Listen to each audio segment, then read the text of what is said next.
Ce n'est pas la machine qui doit nous sauver, c'est vous qui devez rester libre. Waouh, quel mélange! Un conte que nous connaissons tous est l'intelligence artificielle. Bonjour, bonjour le jour, et aujourd'hui c'est avec le rouge. L'intelligence artificielle est le chaperon rouge de Dr. Monsieur Mohamed Amin Mahfoudi, expert dans les 3 domaines de la transformation digitale, de l'intelligence artificielle et de la gouvernance numérique. Ce livre ne parle pas seulement de technologie, il parle de la responsabilité, de la conscience et de la liberté dans un monde où nous obéissons parfois plus aux machines qu'à notre propre pensée.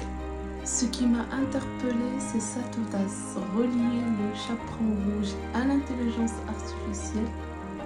Quel lien peut-il exister entre un conte classique et notre dépendance moderne? Je vous recommande vraiment de découvrir ce livre. Je vais vous laisser la couverture et le lien. Dans le conte, la mère avertit le chaperon rouge et lui dit de ne pas parler aux inconnus. Le loup apparaît et n'écoute pas vraiment. Bien sûr, la mère a montré, a expliqué, mais malheureusement, elle ne peut pas marcher à sa place. Et parce que le chaperon rouge, une histoire que j'aime profondément, et en y pensant, il m'a rappelé une sagesse marocaine.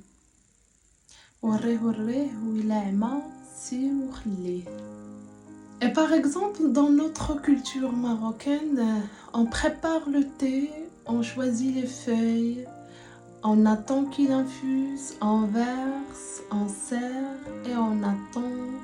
La main ne se tend pas, on insiste. Dire qu'il est bien fait, on veut convaincre. Le thé dans la culture marocaine, c'est un geste d'honneur, de partage, d'accueil, de respect. Mais malheureusement, le goût ne s'impose pas. En anglais, on dit « You can lead a horse to water, but you can't make him drink ». Une expression qui reflète la société rurale médiévale Angleterre. On peut offrir une opportunité, un conseil, une aide, mais on ne peut pas forcer quelqu'un à agir. En français, il n'existe pas une traduction proverbiale exacte. Mais on retrouve l'idée dans « on ne peut pas aider quelqu'un qui ne veut pas s'aider lui-même ». Voilà, 3 cultures, 3 limites. Dans la classe, tu expliques, l'élève n'écoute pas.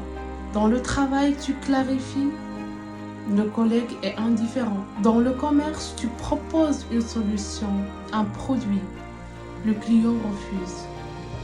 Dans la famille, tu expliques, tu donnes des conseils, mais personne ne suit tes conseils. Tout simplement, tu ne peux pas forcer la compréhension. Préparer le thé, ça représente ton effort. Donc tu es responsable de la qualité de ton attention, de la clarté de ton explication et aussi de la sincérité de ton effort. Tu n'es pas responsable de la réaction, de l'acceptation. Ce n'est pas abandonne, mais fais ta part, puis protège ton énergie. Et pour terminer, quand tu forces à tout prix, tu t'épuises sans bruit. Ramadan Karim.